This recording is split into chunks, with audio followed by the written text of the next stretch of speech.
In the late 1990s, Professor Gregory Abowd of Georgia Tech School of Interactive Computing developed a tool to allow people to collect and reflect upon memories over a long period of time. Motivated by his father's collection of 30 years' worth of videos, Gregory wanted to create something that assisted in annotating and searching videos to create short memories. Around 2002, he began using this for his own family memories and made a discovery while watching one of the videos. His oldest son, who was then 5 years old and already diagnosed with autism, demonstrated stark differences in behavior and communication between videos at 18 months and others at 26 months. Amazed by what he saw in the videos, Gregory began to consider other, more serious applications of this memory capturing tool. In the coming years, it would become a key research initiative for Gregory and others at Georgia Tech. Today, we'll talk to Gregory to learn more about the history and future of this space. What are the roles computer scientists can play in detection and intervention? What technologies are currently being used? As a community, what should we understand about autism? I'm Ayanna Howard, chair of Georgia Tech School of Interactive Computing, and this is the Interaction Hour.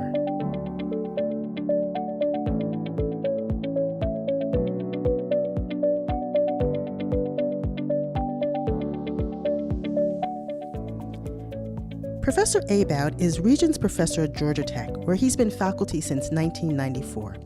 He is the Associate Dean of Off-Campus and Special Initiatives in the College of Computing, and of course, a member of the School of Interactive Computing. He has a long list of research honors, such as 10-year Impact Awards in both 2017 and 2018 for papers at UBICOM. He's a member of the prestigious SIGCHI Academy, and many more.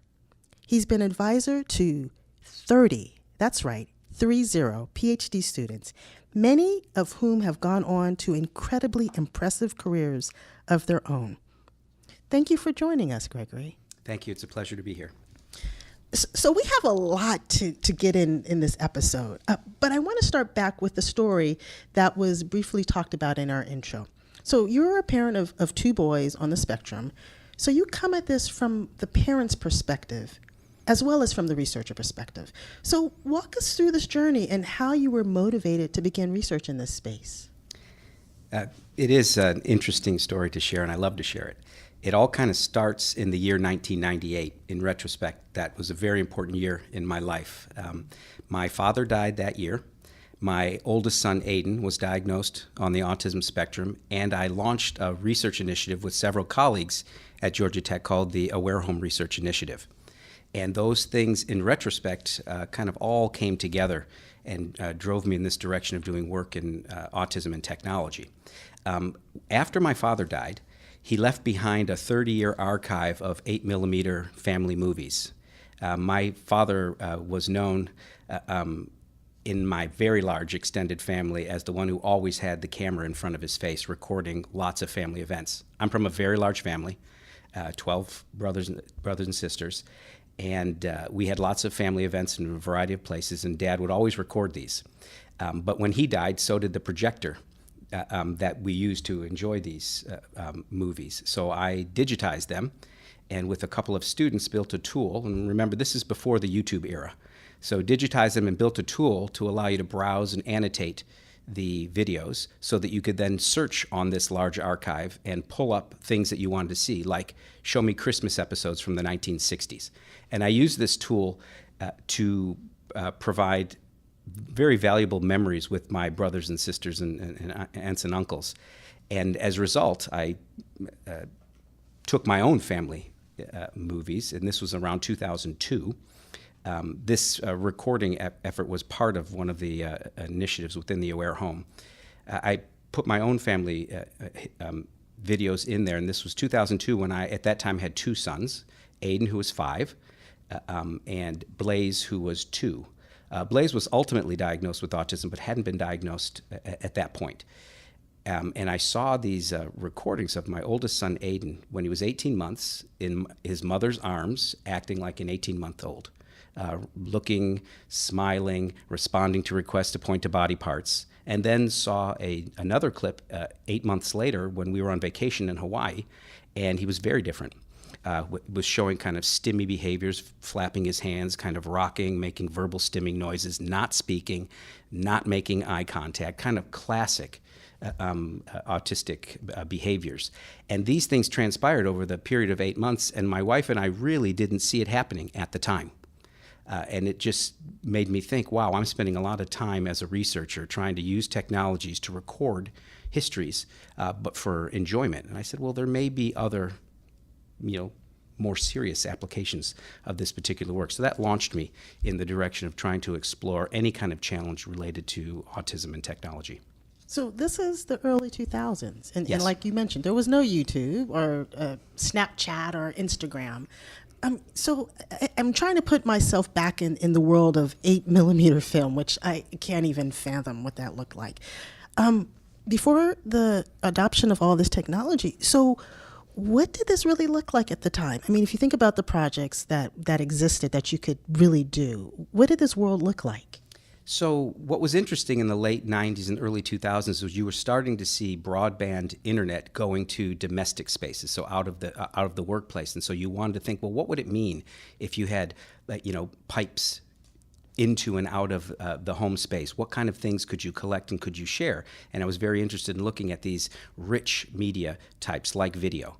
And the problem then was it was reasonably easy to record a video with we had camcorders then, so that was not difficult, but it was very hard to try to summarize and to search and kind of curate these large repositories. So what was really valuable about this project, which was called the Family Video Archive, is it showed that with a little bit of effort and technology, you could amplify an individual's ability to browse a large repository, annotate it, and essentially search very easily to find the things that you wanted to find later on. And I think the whole power of technology at that point was trying to suggest that with this burgeoning of information, high quality, rich data, the challenge was still how humans were going to be able to manage and understand them appropriately. And though it took a lot of effort to build this kind of tool, it gave a little window into what would it mean if consuming and sharing these videos types were made much easier. And you started to see that a few years later with things like YouTube, where it became very easy to share a video. You could annotate it at the, this whole video is about something, but you couldn't do it at a finer level of granularity, which is what we were trying to explore. So in the early 2000s, it was all about showing the possibility. Even though the tools were very crude still then, the idea was that we would have a world in which it would be easier to manage this amount of data that we would be able to collect for sharing, enjoyment purposes, but also for more serious kind of health and medical applications. So I imagine this must have been risky. I mean, you mentioned an effort to build this tool. You have beautiful PhD students, you're bright, excited, young computer scientists, and you want to build something like for people? Like, was that allowed?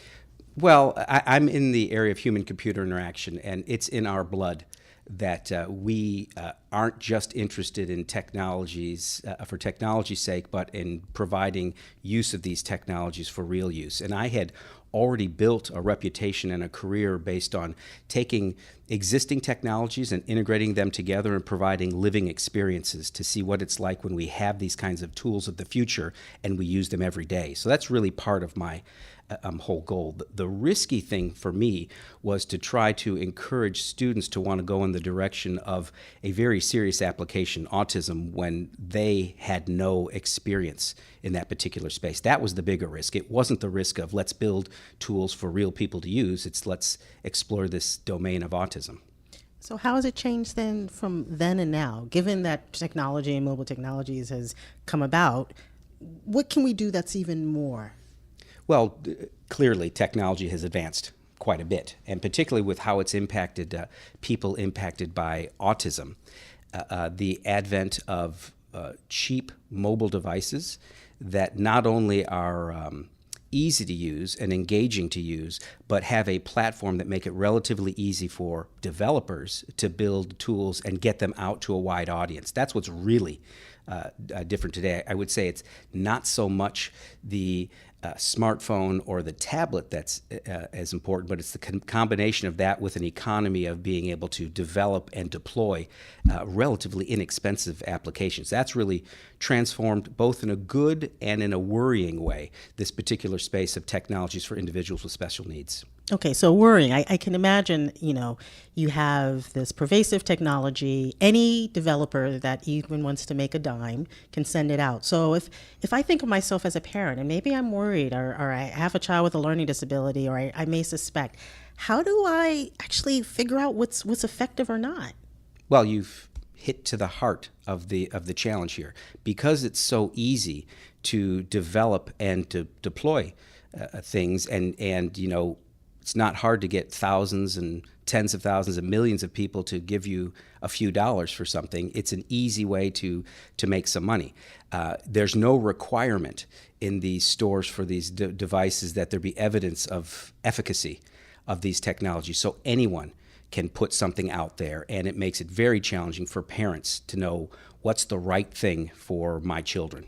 So it sounds like we're then still a little bit in infancy. The tools may be out there, some good, some are not, but really understanding the impact that technology can have in this space and assisting. So if you think about that, like the technologies that's out there, effective or not, whether there's evidence, what does this future look like? I mean, is it about detecting or is it really about providing assistance, like helping parents navigate this space?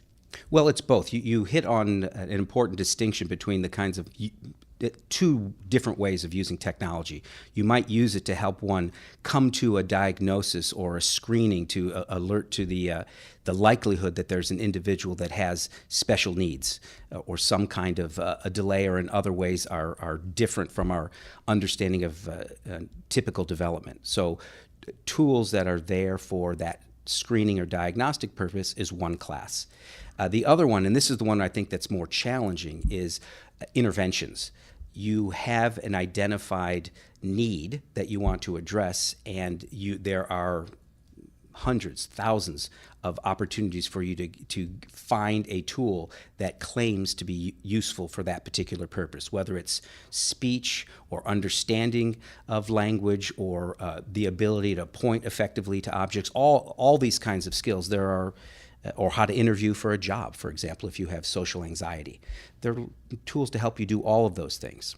So are there any gold standards with these tools? I mean, is there something that I can say, like, for this intervention, X, this is the best tool that I can use? Well, there are research communities whose whole purpose is to be able to assess these kinds of uses of technologies, but there's this disconnect between what researchers establish effectiveness for and what is available to families, because families don't want to wait the 5 to 10 years for there to be a rigorous study and evidence base for things if they feel something will work. Also, there's this struggle in some areas. There's lots of clinical evidence from the perspective of individuals who treat or provide support for interventions, and they know what has worked for them and their clients, although they're not, strictly speaking, doing research along those lines, but they use their clinical experience to promote or advance particular kinds of interventions. And it's very hard for a parent to try to figure out, should I wait for the research grade of research? Should I take advice from someone who's been working in the field for 20 years? Or should I look at reviews online in an app store? And parents also don't have a lot of time to make these decisions, because you're given the message that the earlier you understand there's a delay and the more proactive you are about addressing that as an intervention, the more important, because we're given the idea that there's a short window of time. Before a child reaches school age, you want them to have certain functional communication capabilities. Well, that's 4 or 5 years old. If you're not diagnosed until you're 2.5 or 3, you've got 12 to 18 months, you think, to make progress. So what's the average age right now, if you think of detection? So in the U.S., the average age is still, unfortunately, about 4.5 to 5 years, which basically means that by the time they get to kindergarten or pre-K, that's when a official kind of diagnosis occurs, even though there may be a suspicion of a delay prior to that. in the research community, we are very confident that by the age of 2, there are gold standards for being able to establish a criteria on the autism spectrum I'm talking about there. And there's work to move that even earlier. So we can know much sooner than 4.5 to 5 years. So one of the benefits of this mobile technology and pervasive is that getting this evidence-based research onto platforms that then parents can have access to. Yes, and there's a lot of work in that area of using technology. I've had a small role to play in some of that, where a lot of the bottleneck often is waiting to get an in-person meeting with someone with the diagnostic certification to make a decision. And one way you might speed that up is by allowing parents to record the right kind of video evidence of a child's behavior and then forward that to a diagnostician who would look at that instead of having an in-person interaction with a child. And we've demonstrated on a small scale that that is an effective way to do a diagnosis of autism, particularly for the easy cases, ones who clearly are not and ones who clearly are on the spectrum. So you can focus your efforts for in-person interaction with individuals who kind of are in that gray area in between. So this is interesting. You think about where this started, family video, your dad just saying, hey, I need to look at my brothers and sisters on film, like very personal, but more family, all the way to being able to give a tool to parents that can use these videos that are transcribed using technology for hopefully getting to see a clinician or a diagnosis. And so imagine how the world shapes us in these directions. Yeah, I mean, I've always felt that it's good to have your personal experiences kind of inspire what you do. And this was I don't know the right way to say it, but a fortunate accident that I was able to stumble upon this particular way to record and observe a relevant change that is obvious over the periods of months, but day to day is not so obvious.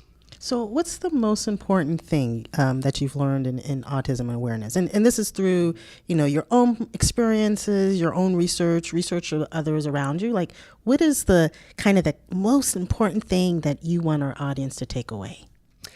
That's a pretty easy question for me to answer, what I think is most important. And it's not about the technology. It's about understanding these individuals, to understand that it is a spectrum. So it manifests itself in a wide variety of ways.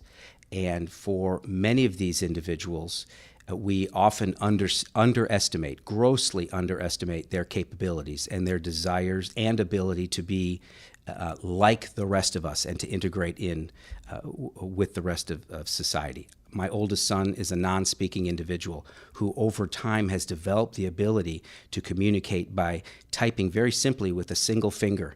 And what he demonstrates is that at 21 years old, he's one of the smartest individuals I know. He has understood everything that has happened around his life, and he has not been able to communicate that understanding. And silly kinds of measures like traditional IQ tests put him at an IQ of around 40. Last night I was doing homework with him, and he was expanding and contracting logarithms in his head faster than I could imagine doing it. And it's all because he's finally developed the ability to do the motor activity of moving his hand to say what's in his head. And he's just one of a number of individuals that have tremendous potential, and we need to presume the competence of these individuals and appreciate their neurological differences, not that they have a disorder or even necessarily a disability. They just have a different way of perceiving and working through the world, and we need to figure out the best way to bring their strengths out, because they're there. I thank you for this personal story. And so before we go, I know that besides being a parent, you are also an advocate with regards to autism. Can you tell us just a little bit about what you do and how people out there could possibly get involved? Sure. As a result of working with many of my respected colleagues around Atlanta, in 2008, I started an informal group called the Atlanta Autism Consortium, which is intended to bring stakeholders from all different walks of life linked to autism. And today this is a nonprofit with about 150 paying members. You can look us up on Facebook, the Atlanta Autism Consortium. We hold monthly events. This month in particular, because it's Autism Awareness Month, we're holding a number of social hours around Atlanta at various restaurants, a chance for people to get to come and find other families, individuals, researchers, teachers, clinicians. It's about bringing the Atlanta community together because as a community of people, we can identify and address a lot of these challenges more effectively if we just openly and honestly address them. This was great. I actually learned quite a bit. I hope our audience has too. So we appreciate Gregory for joining in this interaction hour and encourage our audience out there to find out more about the Atlanta Autism Consortium online. Be sure to head to our website and social media channels this month to see additional features on the research around autism and computing that takes place at the School of Interactive Computing. You can find us online at ic.gatech.edu and on Twitter and Facebook at ic@gt. Thanks for listening.